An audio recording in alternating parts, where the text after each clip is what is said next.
Mid বাজেটের ভেতরে পুরোপুরি গেমিং স্মার্টফোন নিয়ে হাজির হয়ে গিয়েছে ইনফিনিক্স, যেখানে কিনা গেমিং টিগারের পাশাপাশি পাওয়া যাবে 32 জিবি র্যাম ইউজ করার সুবিধা।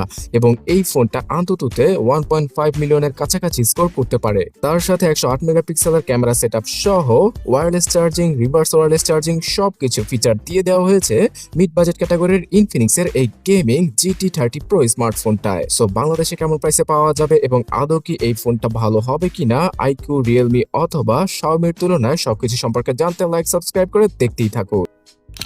মাত্র 189 গ্রাম ওজনের সাথেই আসে ইনফিনিক্সের এই GT30 Pro স্মার্টফোনটি।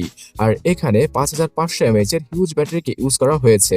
তবে বিভিন্ন কান্ট্রিতে আবার 5200 mAh এর ব্যাটারিযুক্ত স্মার্টফোনটিও পাওয়া যায়। 8mm থিকনেসের সাথে আসা ইনফিনিক্সের এই গেমিং স্মার্টফোনটা এক হাতে ইউজ করার জন্য কিছুটা হালকা পাতলাই মনে হবে। আর গেমিং স্মার্টফোন হওয়া সত্ত্বেও এটা কিন্তু অতটাও মোটাসোটা নয়। IP64 এর ওয়াটার আর ডাস্ট রেজিস্ট্যান্টকে দিয়েছে ইনফিনিক্স। এখানে IP68 কে দিলে আরো কিছুটা বেটার হতে পারত, বিকজ উক্ত প্রাইসে এই সকল ফিচার অনেকেই অফার করে থাকে।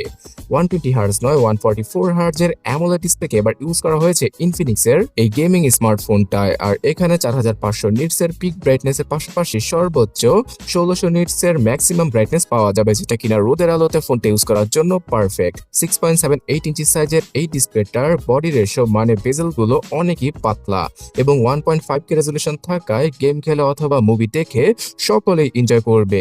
কর্নিং গরিলা গ্লাস 7i এর প্রোটেকশনের সাথে আসে এই ডিসপ্লেটি। তো এক কথায় বলতে গেলে যারা কিনা গেমার রয়েছেন তারা তো ডিসপ্লেটা ভালোভাবে এনজয় করবে, তার সাথে যারা কিনা বেশি মুভি দেখে থাকেন আর টিকটক রিলস এগুলো দেখে থাকেন তাদের জন্য ফোনটার ডিসপ্লে পারফেক্ট।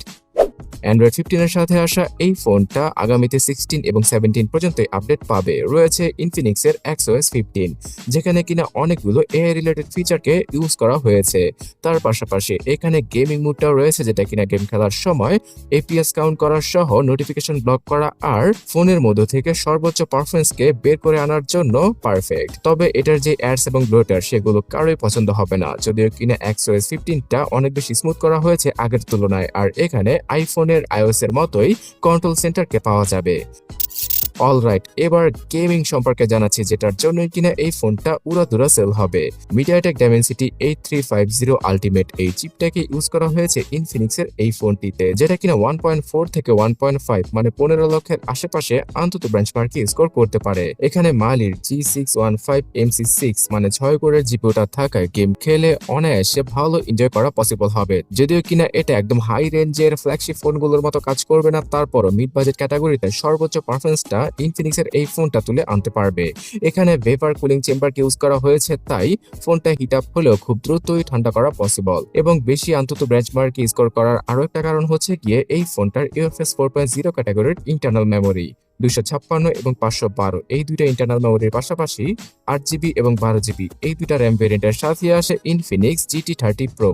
এখানে 12GB র্যামের সাথে আরো 20GB র্যামকে ভার্চুয়ালি যুক্ত করে 32GB র্যাম পর্যন্ত ইউজ করা পসিবল, যেটা কিনা টুকটাক হলেও কাজে আসবে। গেমিং এর ক্ষেত্রে পাবজির মতো গেম 90 FPS পানির মতো চলবে। জেনশিম ইম্প্যাক্ট, ডেল্টা ফোর্স এই সকল গেম আপনারা হাই সেটিংসে রেখে খেলতে পারবেন এবং ফ্রি ফায়ার গেমটাও সর্বোচ্চ সেটিংসে কোনো ল্যাগ ছাড়াই খেলা পসিবল হবে। ফোনটার মধ্যে দুইটা 5G সিমের স্লট রয়েছে, কোনো SD কার্ড ইউজ করা পসিবল হবে না।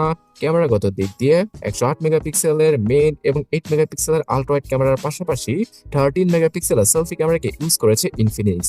ফ্রন্ট এবং ব্যাক দুইটা ক্যামেরা দ্বারা এই 4K তে 30 fps এ ভিডিও শুট করা পসিবল। তবে ব্যাক ক্যামেরা দ্বারা 60 fps এর আউটপুটটাও আপনারা বের করে আনতে পারবেন। কিন্তু 1080p রেজলিউশনে স্টেবিলাইজেশনটা সবচেয়ে ভালোভাবে কাজ করে ভিডিওগ্রাফিতে। 240 fps পর্যন্ত সর্বোচ্চ স্লো মোডে ভিডিও শুট করা পসিবল। ক্যামেরার কথা বলতে গেলে গেমিং ফোন হিসেবে এটার ক্যামেরা সেকশনে অতটাও প্রায়োরিটি দেওয়া হয়নি, বাট যতটুকু ইনফিনিক্স দিয়েছে ততটুকু কম কিসের। মোটামুটি লেভেলের ফটোগ্রাফি দিনের বেলা করা পসিবল হবে, রাতের বেলা কিছুটা স্ট্রাগল করে এই ফোনটার ক্যামেরা, বিশেষ করে সেলফি ক্যামেরাটা। এই ডিভাইসটার সিকিউরিটি সেকশনে রয়েছে under display optical fingerprint sensor, gyro compass, proximity সব ধরনের প্রয়োজনীয় সেন্সরের পাশাপাশি রিমোট কন্ট্রোল কৃত আয়ার ব্লাস্টার সেন্সরকেও দিয়ে দেওয়া হয়েছে। এখানে পাওয়া যাবে NFC সেন্সর, যার মাধ্যমে যে কোনো ডিজিটাল পেমেন্ট আপনারা ইজিলি করতে পারবেন। 5500 mAh এর ব্যাটারির সাথে আসা ইনফিনিক্সের এই ফোনটাতে 45 ওয়াটের ফাস্ট চার্জিং এর সাপোর্ট রয়েছে, যেটা কিনা আমার কাছে কমই মনে হয়েছে। বাট তারা 30 ওয়াটের ওয়্যারলেস চার্জিং এর ফিচারটা দিচ্ছে। 10 ওয়াটের রিভার্স চার্জিং এর ফিচারটা পাওয়া যাবে এখানে, এবং বাইপাস চার্জিং 2.0 কে ইউজ করা হয়েছে ফোনটার মধ্যে। তো গেম খেলতে খেলতে আপনারা ফোন চার্জ করতে পারবেন, ব্যাটারির উপরে তেমন একটা প্রভাব পড়বে না। আর 1 থেকে 1.5 দিন ইজিলি এই ফোনটা নর্মালি ইউজ করা পসিবল হবে। টানা গেম খেললে 8 ঘন্টা কি 7 ঘন্টার মতো এসএটি পাওয়া পসিবল। ফোনের উপরে এবং নিচে রয়েছে ডুয়াল স্টোরেজ স্পিকার, তাও আবার JBL এর টিউন করা। সো গাইস, যারা কিনা গেমিং সেগমেন্টের স্মার্টফোন খুঁজছিলেন কিছুটা অল্প প্রাইসে, তাদের জন্য ইনফিনিক্স GT30 Pro এই ফোনটা বাংলাদেশের মার্কেটে 32 থেকে 35 হাজার টাকার ভেতরে পাওয়া পসিবল আনঅফিসিয়াল ভাবে। তবে হাইপটা কমে গেলে 30 হাজার টাকা আপনারা পেতে পারেন। তবে অলরেডি উক্ত বাজেটে Poco X6 Pro, Redmi Turbo 3 অথবা iQOO Z9 Turbo এইরকম স্মার্টফোন পাওয়া যায়। সো সেইগুলোর সাথে ইনফিনিক্সের GT30 Proটা পেরে উঠবে কিনা সেটা এবার দেখার পালা।